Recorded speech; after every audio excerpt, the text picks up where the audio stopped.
আসসালামু আলাইকুম। মোহাম্মদ ইফতেখার স্বাগত জানাচ্ছি এনটিভির মধ্যরাতের খবরে। ক্রাউন সিমেন্ট শিরোনাম দেখছিলেন, এবার চলে যাব পুরো খবরে। জুলাই ঐক্যের মধ্যে ফাটল ধরানোর পায়তারা করছে একটি গোষ্ঠী, এমন অভিযোগ করে বিএনপির নেতারা বলেছেন, বিএনপির শীর্ষ নেতাদের বিরুদ্ধে কুৎসা রটিয়ে কুরুচিপূর্ণ স্লোগান যারা দিচ্ছে তারা ফ্যাসিবাদকে ফিরে আসার পথ সুগম করে দিচ্ছে। তারা বলেন, কে কাকে লাল কার্ড দেখাবে তা জনগণ সিদ্ধান্ত নেবে। মঙ্গলবার পৃথক অনুষ্ঠানে বিএনপির স্থায়ী কমিটির 2 সদস্য সালাউদ্দিন আহমেদ ও ডক্টর AJM জাহিদ হোসেন এসব কথা বলেন। নাহিদ প্রিন্সের রিপোর্ট। সারা দেশের প্রশাসনের নির্লিপ্ততায় আইন শৃঙ্খলা পরিস্থিতির অবনতি ও ষড়যন্ত্রমূলকভাবে দেশকে অস্থিতিশীল করার প্রতিবাদে নয়াপল্টন থেকে বিক্ষোভ মিছিল নিয়ে রাজধানীর শাহবাগ মোড় অবরোধ করে স্বেচ্ছাসেবক দল। বক্তারা বলেন, পরিস্থিতি অবনতি হলেও নির্লিপ্ত প্রশাসন। আমরাও কিন্তু মানুষ, ধৈর্যের বাঁধ ভাঙবেন না। যদি বাঁধ ভেঙে যায় জাহান্নাম পর্যন্ত ধাওয়া করব আপনাদের। গণ অভ্যুত্থানের বর্ষপূর্তি উপলক্ষে ঢাকা বিশ্ববিদ্যালয়ের টিএসসিতে বিভিন্ন ছাত্র সংগঠনের প্রতিনিধিদের নিয়ে আলোচনার এই আয়োজন ছাত্র দলের। এ সময় বিএনপি নেতা সালাউদ্দিন আহমেদ বলেন, ঐকমত্য কমিশনের ধীরগতির কারণে আগস্টের আগে জুলাই সনদ হবে কিনা তা নিয়ে সংশয় রয়েছে। জুলাইয়ের ঐক্যে বিভেদ সৃষ্টির চক্রান্ত চলছে।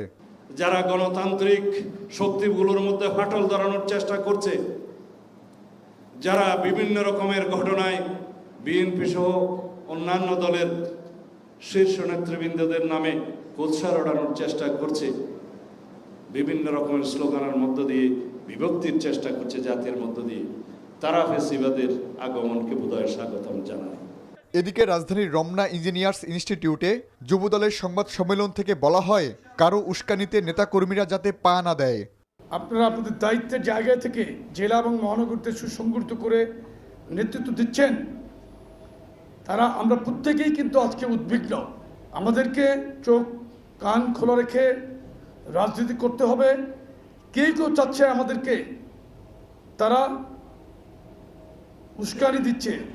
এর আগে রাজধানীর ইঞ্জিনিয়ারিং ইনস্টিটিউটের প্রাঙ্গণে সম্মিলিত পেশাজীবী পরিষদ আয়োজিত জুলাই গণ অভ্যুত্থানের কর্মসূচি মাঠ পরিদর্শন করেন নেতাকর্মীরা। জনগণ সিদ্ধান্ত নিবে কে কাকে লাল কার্ড আর সবুজ কার্ড সাদা কার্ড দেখাবে।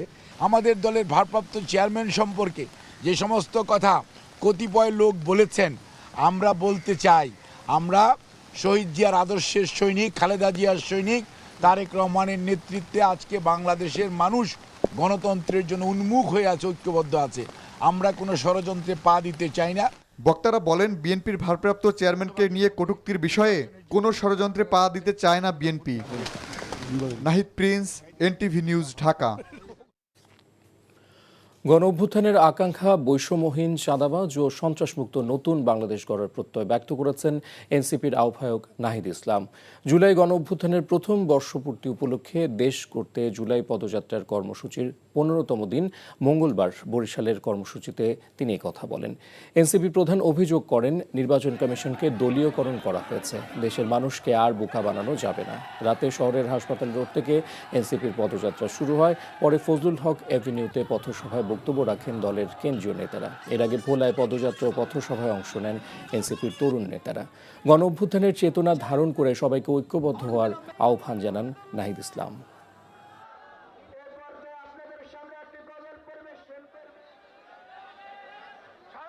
আমরা রাজনৈতিক সহিংসতা মুক্ত বাংলাদেশের রাজনৈতিক সংস্কৃতি দেখতে চেয়েছিলাম, চাঁদা মুক্ত অর্থনীতি দেখতে চেয়েছিলাম, কিন্তু বরিশালবাসী গণ অভ্যুত্থানের শক্তি, তরুণ প্রজন্মের শক্তি এখনো ঘুমায় যায়নি। রাজপথে এসেছে। বাংলাদেশকে চাঁদাবাজ, সন্ত্রাস, দুর্নীতি, বৈষম্যমুক্ত করেই আমরা ঘরে ফিরবো ইনশাআল্লাহ। তত্ত্বাবধায়ক সরকার ব্যবস্থা সহ সংবিধানের কিছু ধারা সংশোধনে গণভোটের বিধান রাখতে একমত অধিকাংশ রাজনৈতিক দল বলে জানিয়েছেন ঐকমত্য কমিশনের সহসভাপতি ডক্টর আলী রিয়াজ। মঙ্গলবার বিকেলে ফরেন সার্ভিস একাডেমিতে জাতীয় ঐকমত্য কমিশনের সাথে রাজনৈতিক দলগুলোর দ্বিতীয় পর্যায়ের 14তম দিনের আলোচনা শেষে তিনি কথা বলেন। ডক্টর আলী রিয়াজ বলেন, এখনও আলোচনা শেষ হয়নি। আগামী সপ্তাহে কিছু বিষয় নিষ্পত্তি এবং অগ্রগতি হবে বলে আশা প্রকাশ করেন তিনি। আলী রিয়াজ দৃঢ় কণ্ঠে কণ্ঠে জানান, ঐকমত্য কমিশনের ব্যর্থ হবার কোনো সুযোগ নেই। রাজনৈতিক দলগুলোর দায়িত্ব হচ্ছে সবাই মিলে এক জায়গায় আসা। দলগুলো উপলব্ধি করছে, সহযোগিতা করছে বলে জানান তিনি। আজকের আলোচ্য বিষয় ছিল দ্বিকক্ষ বিশিষ্ট পার্লামেন্ট, সংবিধান সংশোধন ও সংসদে নারী প্রতিনিধিত্ব। সময় স্বল্পতার কারণে দ্বিকক্ষ বিশিষ্ট পার্লামেন্ট, সংবিধান সংশোধন বিষয়ে আলোচনা হলেও সংসদে নারী প্রতিনিধিত্বের বিষয়ে কোনো আলোচনা হয়নি। দ্বিকক্ষ বিশিষ্ট বিষয়টি আপনারা বোধহয় জানেন, কিন্তু অনেক আগে থেকে রাজনৈতিক দলগুলোর মধ্যে তত্ত্বাবধায়ক সরকার ব্যবস্থা পুনঃপ্রতিষ্ঠার ব্যাপারে কোনো রকম দ্বিমত নেই। আমরা আশা করছি আগামী সপ্তাহে আমরা তত্ত্বাবধায়ক সরকারের প্রধান কিভাবে নিযুক্ত হবেন, কিভাবে নিয়োগ করা হবে সেটা নিষ্পত্তি করতে পারব। ঐকমত্য কমিশনের ব্যর্থ হওয়ার কোনো সুযোগ নেই। আমাদেরকে কোনো না কোনোভাবে এই যে কাঠামো পরিবর্তনের যে দায়িত্ব দেওয়া হয়েছে সেটা আমাদের পালন করতে হবে, কিন্তু এটা কমিশনের একমাত্র দায়িত্ব নয়। রাজনৈতিক দলগুলোর দায়িত্ব হচ্ছে সকলে মিলে আমাদের এক জায়গায় আসা। জুলাই শহীদ দিবস উপলক্ষে আজ বুধবার রাষ্ট্রীয়ভাবে শোক পালনের সিদ্ধান্ত নিয়েছে সরকার। মন্ত্রিপরিষদ বিভাগ থেকে মঙ্গলবার এই সংক্রান্ত একটি প্রজ্ঞাপন জারি করা হয়েছে। মন্ত্রিপরিষদ সচিব শেখ আব্দুর রশিদ স্বাক্ষরিত প্রজ্ঞাপনে জানানো হয়, জুলাই শহীদ দিবস স্মরণে 16 জুলাই সারা দেশে রাষ্ট্রীয় শোক পালিত হবে। এদিন দেশের সকল সরকারি, আধা সরকারি, স্বায়ত্তশাসিত শিক্ষা প্রতিষ্ঠান সহ সকল সরকারি বেসরকারি ভবন এবং বিদেশে অবস্থিত দেশের মিশনগুলোতে জাতীয় পতাকা অর্ধনমিত থাকবে। এছাড়া শহীদদের আত্মার মাগফিরাত কামনায় আগামীকাল সারা দেশে মসজিদ সহ অন্যান্য ধর্মীয় প্রতিষ্ঠানে বিশেষ প্রার্থনা অনুষ্ঠিত হবে। এর আগে সরকার প্রতি বছর 16 জুলাইকে জুলাই শহীদ দিবস হিসেবে ঘোষণা করে। গত বছর ছাত্র জনতার আন্দোলন চলাকালে রংপুরে পুলিশের গুলিতে আবু সাইদ নিহত হওয়ার দিনটিকে জুলাই গণ অভ্যুত্থান দিবস ঘোষণা করা হয়। জুলাই স্মৃতি জাদুঘর নির্মাণে প্রয়োজনীয় অর্থ বরাদ্দের অনুমোদন দেওয়া হয়েছে বলে জানিয়েছেন অর্থ উপদেষ্টা ডক্টর সালেউদ্দিন আহমেদ। এছাড়া আওয়ামী লীগ সরকারের আমলে বিদ্যুৎ কেন্দ্র সংক্রান্ত দেশি বিদেশি সব চুক্তি পর্যালোচনা করতে আইনি সহায়তারও অনুমোদন দেওয়া হয়েছে। মঙ্গলবার দুপুরে সচিবালয়ে ক্রয় সংক্রান্ত উপদেষ্টা পরিষদ কমিটির সভা শেষে এসব বলেন তিনি। রিপোর্ট করছেন রকুনউদ্দিন। 2024 সালের জুলাই অভ্যুত্থানের স্মৃতিচিহ্ন, শহীদদের স্মারক ও আওয়ামী লীগ সরকারের নিপীড়নের ঘটনা তুলে ধরতে গণভবনকে জুলাই গণ অভ্যুত্থান স্মৃতি জাদুঘর করার সিদ্ধান্ত গত বছরের ডিসেম্বরে উপদেষ্টা পরিষদের সভায় অনুমোদিত হয়। আগামী 5 আগস্ট এই জাদুঘরের উদ্বোধন করা হতে পারে। কার্যক্রম সমাপ্ত করতে যে ধরনের নির্মাণ বা সংস্কার কাজ করতে হবে তা হবে সরাসরি ক্রয় পদ্ধতিতে, অর্থাৎ দরপত্র ডাকা হবে না। ব্যয় হবে প্রায় 111,19,81,000 টাকা। মঙ্গলবার সকালে অর্থনৈতিক বিষয় ও সরকারি ক্রয় সংক্রান্ত উপদেষ্টা পরিষদ কমিটির সভা শেষে এসব জানান অর্থ উপদেষ্টা। জুলাই স্মৃতিঘর, যেটা স্মৃতি জাদুঘরের ব্যাপারে আমরা অ্যাপ্রুভ করেছি কিছু কাজ, সেটা 5 আগস্টের মধ্যে সম্পূর্ণ। কাজ তো অলরেডি শুরু হয়ে গেছে। আপনারা 5 আগস্ট মাননীয় প্রধান উপদেষ্টা উদ্বোধন করবেন। এছাড়া ক্ষমতাচ্যুত আওয়ামী লীগ সরকারের আমলে বিদ্যুৎ কেন্দ্র সংক্রান্ত দেশি বিদেশি সব চুক্তি পর্যালোচনা করতে আইনি সহায়তারও অনুমোদন দেয়া হয় এই বৈঠকে। পাওয়ার প্ল্যান্ট আপনারা জানেন তো কারা কারা কাদের সাথে আমাদের চুক্তি আছে দেশে বিদেশে, ওগুলো সবগুলি রিভিউ করা হবে। আর এটা লিগাল ইস্যু তো, এটা চুক্তিগুলো, সেই জন্য আমরা আইনি ইস্যু লাগবে, যেটা হাইকোর্ট থেকে আদেশ দেওয়া হয়েছে, এটা আইন এটার পর্যালোচনা করবে এবং সেটা করার জন্য আমরা একটা প্রপোজাল অ্যাপ্রুভ করেছি। একই দিনে খাদ্য পরিকল্পনা ও পরিধারণ কমিটির সভাও অনুষ্ঠিত হয়। সভায় এবছরের খাদ্য বান্ধব কর্মসূচির আওতায় গেলবারের চেয়ে 5 লাখ বাড়িয়ে 55 লাখ পরিবারকে ভর্তুকি মূল্যে চাল দেওয়ার সিদ্ধান্ত হয়েছে বলে জানান খাদ্য উপদেষ্টা। 15 টাকা কেজিতে 30 কেজি চাল প্রতি পরিবার মাসে পায় এবং 55 লক্ষ পরিবার সারা দেশে পাবে। এই 55 লাখ পরিবার 30 কেজি করে চাল পাবে 6 মাস, আগস্ট, সেপ্টেম্বর, অক্টোবর, নভেম্বর পর্যন্ত পাবে আমাদের বর্তমান পরিকল্পনা অনুসারে। এরপর ডিসেম্বর, জানুয়ারি পাবে না, আবার ফেব্রুয়ারি, মার্চ পাবে। এইভাবে এটা হবে। আমরা 4 লাখ মেট্রিক টন চাল সরকারিভাবে আমদানির জন্য ইয়ে করছি। দুই উপদেষ্টাই দাবি করেন বর্তমানে চাল, ডাল, গম সহ দেশে খাদ্য মজুদ স্থিতিশীল। জানান তারপরও বন্যার আশঙ্কা মাথায় রেখে 4 লাখ টন চাল আমদানির সিদ্ধান্ত হয়েছে। রকুনউদ্দিন, এনটিভি নিউজ, ঢাকা। বাংলাদেশি কর্মীদের জন্য মাল্টিপল এন্ট্রি ভিসার সুবিধা চালু করেছে মালয়েশিয়া। মঙ্গলবার প্রবাসী কল্যাণ ও বৈদেশিক কর্মসংস্থান উপদেষ্টা ডক্টর আসিফ নজরুল এ তথ্য জানান। এর আগে গত মে মাসে মালয়েশিয়ার সাথে বৈঠকের পর গত 10 জুলাই এই বিষয়ে পরিপত্র জারি করেছে মালয়েশিয়া সরকার।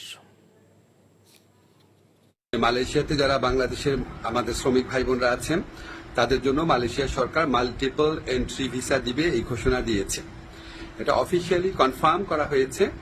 আমরা যখন গত মে মাসে মালয়েশিয়াতে সফর করি তখন মালয়েশিয়ার যে স্বরাষ্ট্রমন্ত্রী আছে ওনার সাথে আমার এবং আমাদের যে ডেলিগেশন টিম ছিল আমাদের মিটিং হয়েছিল। সামনের মাসে আরো বড় পর্যায়ে একটা সফর হওয়ার কথা আছে। ইনশাআল্লাহ আমরা খুব দ্রুত আরো কিছু গুড নিউজ আপনাদেরকে দিতে পারবো। নিউ ইয়র্ক সহ যুক্তরাষ্ট্রের কয়েকটি রাজ্য এবং বিশ্বের আরও 5টি দেশে ভোটার রেজিস্ট্রেশন শুরু হচ্ছে। এ উপলক্ষে সব প্রস্তুতি সম্পন্ন করা হচ্ছে। দুপুরে নির্বাচন কমিশনের জাতীয় পরিচয় নিবন্ধন অনুবিভাগের মহাপরিচালক AM হুমায়ুন কবির এসব কথা জানান। আমাদের ইকুইপমেন্টগুলো রেডি করতে হবে, আমাদের জনবল রেডি করতে হবে এবং আমাদের প্রয়োজনীয় লোকজনকে সিলেক্ট করতে হবে এবং কিছু প্রশিক্ষণের বিষয় আছে। আমরা যুক্তরাষ্ট্রের ওয়াশিংটন ডিসি সহ নিউ ইয়র্ক সহ সবগুলো জায়গায় আমাদের যেখানে অফিস আছে ওগুলোতে আমরা এইটা চালু করার সম্মতি পেয়ে গেছি। 463 কোটি টাকার সন্দেহজনক লেনদেন ও প্রায় 10 কোটি টাকার অবৈধ সম্পদ অর্জনের অভিযোগে নারায়ণগঞ্জ 4 আসনের সাবেক সংসদ সদস্য শামীম ওসমান ও তার স্ত্রী সালমা ওসমানের বিরুদ্ধে 2টি মামলা দায়ের করেছে দুর্নীতি দমন কমিশন দুদক। মঙ্গলবার বিকেলে দুদক কার্যালয়ে সংস্থাটির মহাপরিচালক আক্তার হোসেন সাংবাদিকদের এ তথ্য জানান। এই সময় তিনি আরও জানান, শামীম ওসমানের ছেলে ইমতিনান ওসমান ও মেয়ে লাবিবা জোহা অঙ্গনার জ্ঞাত আয় বহির্ভূত সম্পদ অর্জনের তথ্য পাওয়ায় তাদের বিরুদ্ধে সম্পদ বিবরণী নোটিশ জারি করেছে দুদক। এছাড়া ক্ষমতার অপব্যবহার, অনিয়ম, অর্থ আত্মসাৎ, অর্থ পাচার ও অবৈধ সম্পদ অর্জনের অভিযোগে চট্টগ্রাম বন্দর কর্তৃপক্ষের চেয়ারম্যান SM মনিরুজ্জামানের বিরুদ্ধে অনুসন্ধান শুরু করেছে দুদক। শামীম ওসমান ক্ষমতার অপব্যবহারপূর্বক 6,67,00,000 টাকারও বেশি মূল্যের জ্ঞাত আয় বহির্ভূত সম্পদ অর্জন এবং 9টি ব্যাংক হিসাবের মাধ্যমে 439 কোটি টাকারও বেশি অস্বাভাবিক এবং সন্দেহজনক লেনদেন। অভিযোগ সংশ্লিষ্ট জনাব সালমা ওসমান সঙ্গতিবিহীন 3,09,00,000 টাকারও বেশি মূল্যের সম্পদ অর্জন, 8টি ব্যাংক হিসাবে 24,66,00,000 টাকারও বেশি অস্বাভাবিক এবং সন্দেহজনক লেনদেন অনুসন্ধানকালে প্রমাণিত হয়েছে। তাদের দুজনের বিরুদ্ধে আরও একটি মামলা রুজুর সিদ্ধান্ত গৃহীত হয়েছে।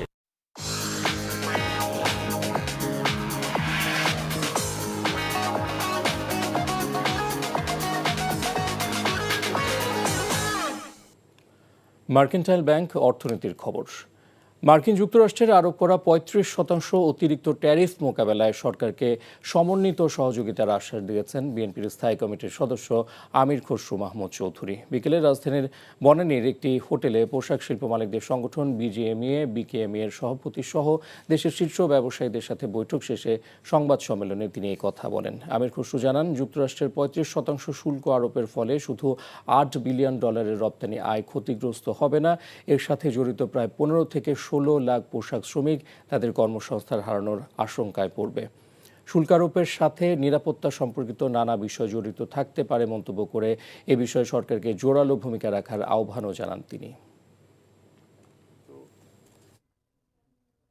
জানতে হয় এটার উপর আমরা আগামী দিনে, যেহেতু একটা নন ডিসক্লোজারের ব্যাপার আছে এখানে, সুতরাং এই বিষয়গুলো পাবলিকলি আলোচনা করা ঠিক হবে না।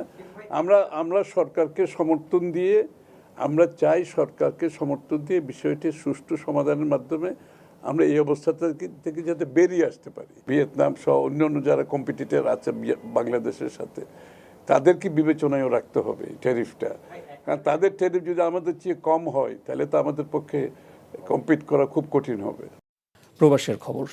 কাতারে নিযুক্ত বাংলাদেশের রাষ্ট্রদূত মোহাম্মদ নজরুল ইসলামকে বিদায় সংবর্ধনা দিয়েছে কুমিল্লা সমিতি। এনটিভি কাতার প্রতিনিধি জানান, কাতারস্থ কুমিল্লা সমিতির সাংগঠনিক সম্পাদক কাজী শামীমের পরিচালনায় অনুষ্ঠানে সভাপতিত্ব করেন সাধারণ সম্পাদক আরিফ মজুমদার। বক্তব্য দেন ব্রাহ্মণবাড়িয়া জেলা সমিতির আহ্বায়ক AKM আমিনুল হক, ঢাকা সমিতির সাধারণ সম্পাদক হাজী বাশার সরকার, প্রবাসী কল্যাণ সংস্থার সাবেক সভাপতি আশরাফুল ইসলাম ও কুমিল্লা সমিতির সহসভাপতি আবুল কালাম। রাষ্ট্রদূত নজরুল ইসলামের বিগত 2.5 বছরের কর্মকাণ্ড ভূয়সী প্রশংসা করেন বক্তারা। এনটিভির প্রতিষ্ঠা বার্ষিকীর খবর। সংযুক্ত আরব আমিরাত প্রবাসীদের ভালোবাসায় সিক্ত দর্শক নন্দিত চ্যানেল এনটিভি 22 পেরিয়ে 23 বছরে পদার্পণ উপলক্ষে আয়োজন করা হয় বর্ণাঢ্য অনুষ্ঠানের। আমিরাত প্রতিনিধি মামুনুর রশিদের পাঠানো রিপোর্ট। 22 বছর ধরে প্রবাসী বাংলাদেশিদের পছন্দের শীর্ষে এনটিভি। জনপ্রিয় চ্যানেলের 23 বছরে পদার্পণ উপলক্ষে বর্ণিল অনুষ্ঠানের আয়োজন করে এনটিভি ফোরাম UAE। অনুষ্ঠানে ফোরামের নতুন কমিটিকে উত্তরীয় পরিয়ে দেন এনটিভির প্রতিনিধি মামুনুর রশিদ ও জাহিদ হাসান সুমন। অনুষ্ঠানে সংগ্রাম করে সন্তানদের উচ্চশিক্ষায় শিক্ষিত করা এক গর্বিত পিতা এবং বৈধ পথে রেমিটেন্স প্রেরণকারী এক প্রবাসীকে এনটিভির পক্ষ থেকে সম্মাননা প্রদান করা হয়।